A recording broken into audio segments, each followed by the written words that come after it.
सभी से निवेदन है कि खंडगीत को सुनेगा। सुने। मेरा ये अंतिम दौर है। अंतिम दौर, अंत भला तो सब भला।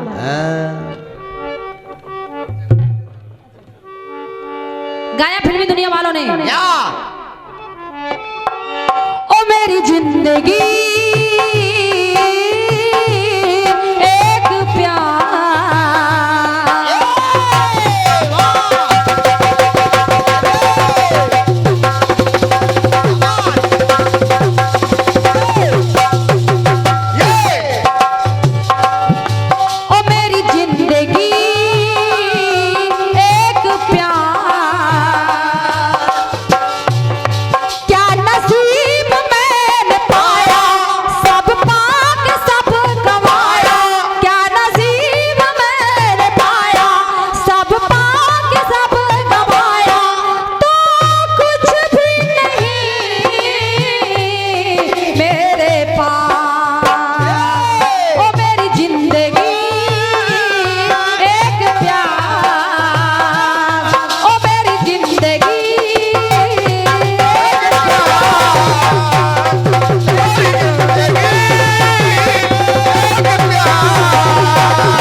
गाया फिल्मी दुनिया वालों ने।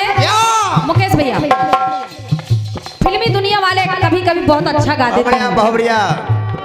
मुझे इसकी एक लाइन बहुत अच्छी लगती है, सुनिएगा। देखा मैंने देखा एक सपना, दुर्जन भैया गाया है, सुने भैया। देखा मैंने देखा एक सपना, तो सपना हुआ ना कोई अपना। किससे करूं मैं क्या फरियाद, तो किसको दूं मैं दुहाई। मुझे तन्हाई मिली, सिर्फ जुदाई मिली, रातें धुआं है मेरे, दिन है उदास बालमा। ओ मेरी जिंदगी एक प्यार, ओ मेरी जिंदगी एक प्यार।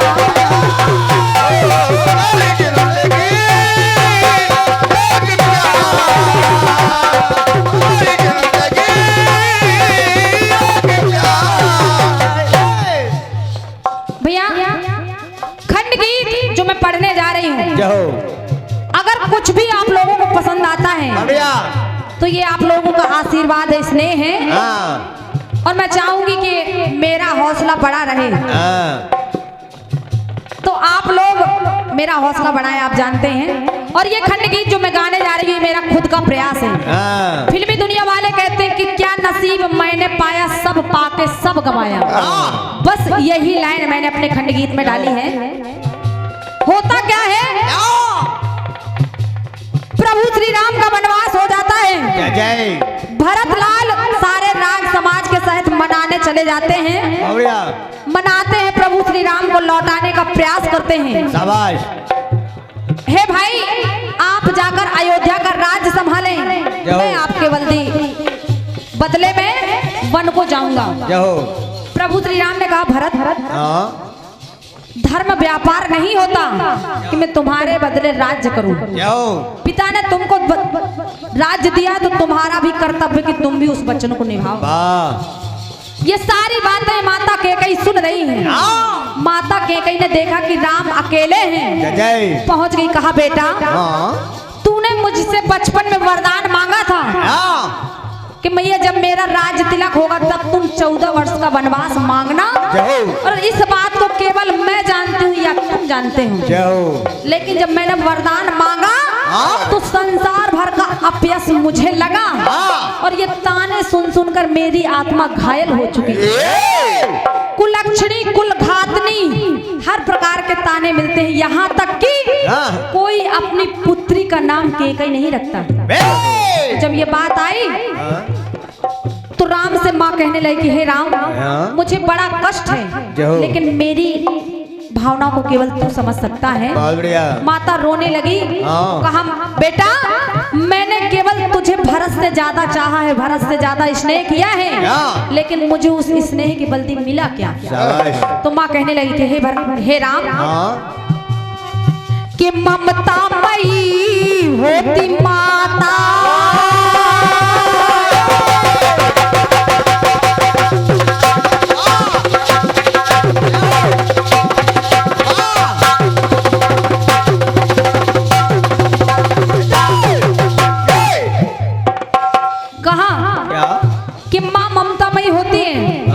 लेकिन जब माँ वही माँ अपने बच्चों को दुलार करती है, जब मारती है, तो जब मैंने तेरे लिए वनवास मांगा तो हर प्रकार का अपयश मिला।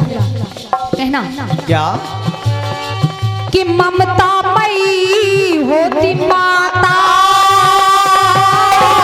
तो माता से जगे जन्माता। ये ममता ही दुख का कारण बना है, ये ममता ही दुख का कारण बना है, तो किसी को क्या मैं सुनाऊं, मुझे रुसवाई मिली इस जग में हंसाई मिली, मुझे रुसवाई मिली जग में हंसाई मिली, तो कुछ भी नहीं मेरे पास ला लेना। और कहा राम मेरी जिंदगी जिंदा ला, धन्यवाद है, ये कोई जीवन है? कहा ओ मेरी जिंदगी जिंदा ला। राम मैंने पाया क्या है? क्या नसीब मैंने पाया, तो सब पाक सब गवाया। धर्मात्मा राजा दशरथ जैसे पति, रघुकुल जैसा कुल, पुत्र राम जैसा, लेकिन आज क्या नसीब मैंने पाया, तो सब पाक सब गवाया, तो कुछ भी नहीं मेरे पास। ओ मेरी जिंदगी जिंदा ला, ओ मेरी जिंदगी जिंदा ला।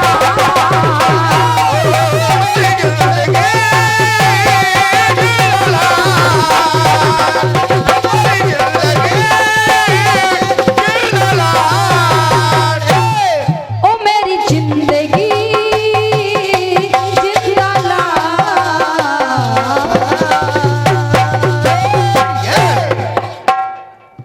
आप हमारे था कि घंटी बिन बजाए बजे, बाद में फिर बजे ना बजे।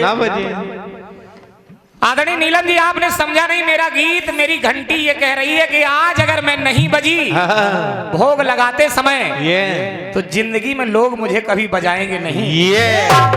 और मेरी घंटी आज भी बजती है।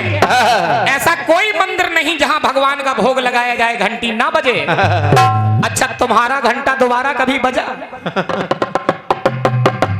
जो आपने जवाब दिया, मेरी घंटी की यह विशेषता है कि वो द्वापर से लेके आज तक नित्य प्रति तीनों टाइम जब भी संध्या वंदन होता है, त्रिकाल संध्या लोग करते हैं, सुबह की वंदना, दोपहर की वंदना, शाम की वंदना, नित्य प्रति आज भी बजती है। लेकिन जो आपने घंटा बजाया वो दोबारा आज तक बजा ही नहीं। घंटा बस इतनी केवल उसमें कसरत थी। घंटा आपका बजा तो बहुत बढ़िया, लेकिन केवल एक बार बज के ठप हो गया। हो गया घंटा।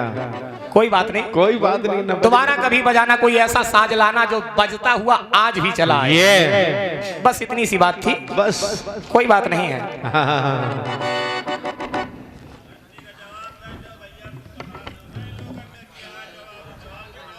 वही तो इन्होंने बताया था कि जब युधिष्ठिर जी ने एक यज्ञ किया, एक मुनिवर को छोड़ दिया था भीम ने बुलाते समय, क्योंकि वो थोड़ा नीची कास्ट के थे।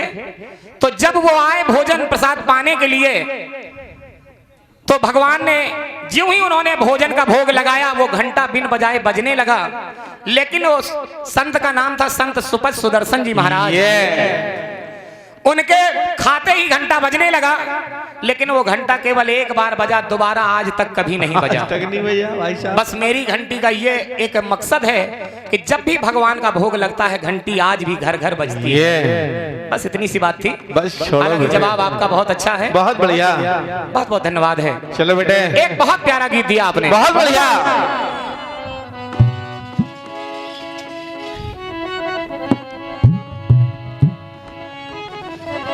ओ मेरी जिंदगी तेरा प्यार, क्या बोल बेटे, क्या बोल बेटे, जियो जियो, ये क्या बात है बेटे,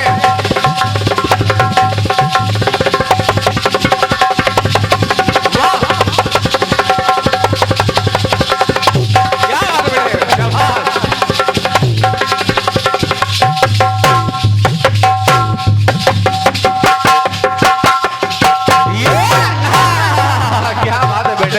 ढोलक बजाते मेरी जिंदगी तेरा प्यार, ओ मेरी जिंदगी तेरा प्यार, तू करीब मेरे दिल दे, ये नसीब मेरे दिल दे, तू करीब मेरे दिल दे, ये नसीब मेरे दिल दे।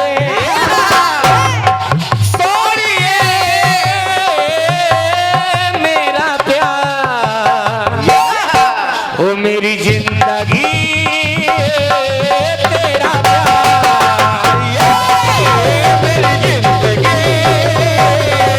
तेरा प्यार, मेरी जिंदगी तेरा प्यार। गीत बहुत प्यारा आया, बहुत बढ़िया। माता क्या कहीं सोच रही इस बात को।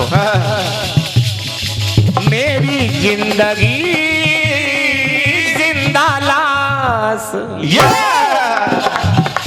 केवल वो सोच रही हैं, नीलम विश्वकर्मा जी सोच रही हैं केवल, लेकिन भगवान राम ने ऐसा कभी नहीं सोचा। जवाब सुनिएगा। जब माता उदास रहने लगी, बार बार ये सोचने लगी कि मेरा अब इस रघुकुल में क्या काम है, मैंने रघुकुल की ईंट से ईंट बजा दी, मेरे द्वारा ही मेरे पति चले गए, मेरे बच्चों को वनवास हो गया, और यहाँ तक कि जितनी आपदाएं आई सब मेरे लिए आई। क्या बात बेटे। तो देखिए भगवान राम उन्हें समझा रहे हैं कि माता इसमें तुम्हारा दोष नहीं है। देखिए सोचिए, भगवान राम कहने लगे क्या बेटे, अरे ये वनवास तुमसे मैंने मांगा,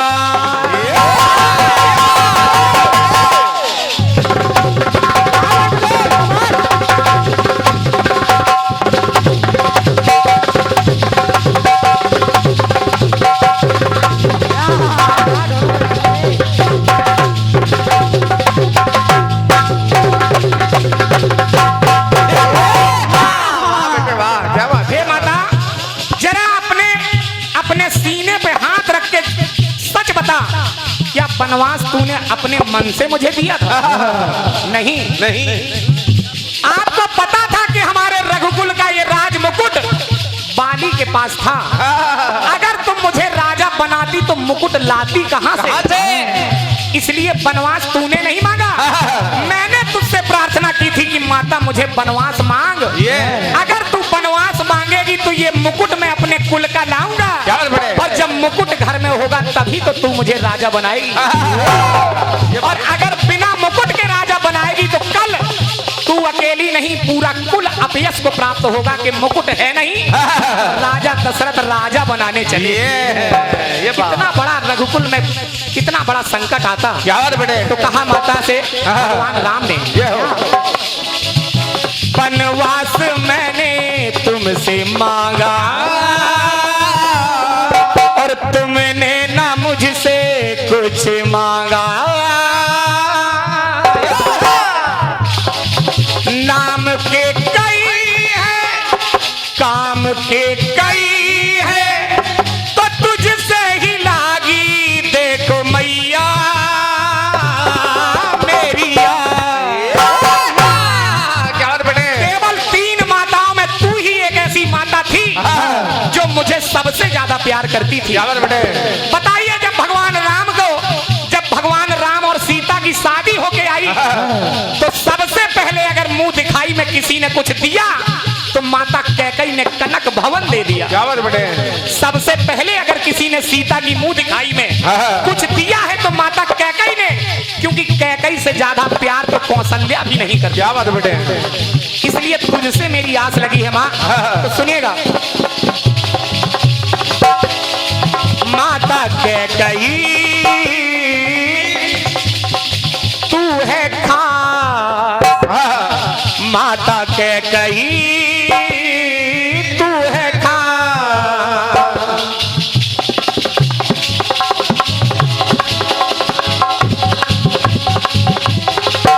तुझको है मैंने है जितना चाहा, अरे तूने भी उतना चाहा, ये मैंने है जितना चाहा और तूने है उतना चाहा, फिर भी माँ उदास। माता कैकई सबसे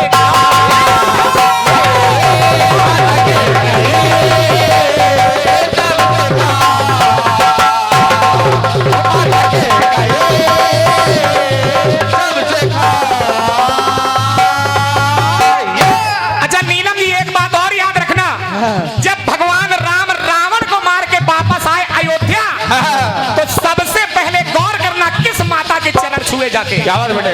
सबसे पहले ना सुमित्रा के पास गए ना कौशल्या के पास गए, सबसे पहले प्रभु राम माता कैकई से मिलने के लिए गए।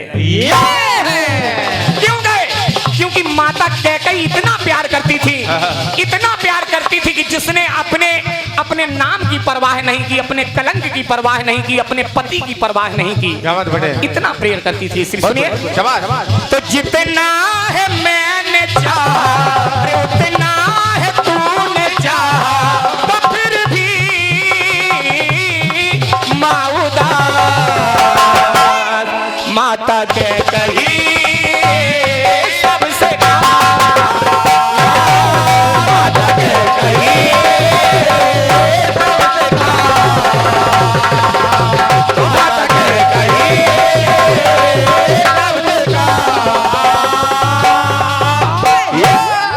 माता कैकई सबसे खास, माता कैकई सबसे खास।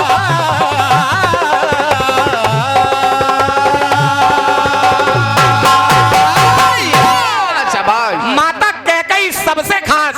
शाबाश। उदासी का कारण दूर कर दिया भगवान राम ने।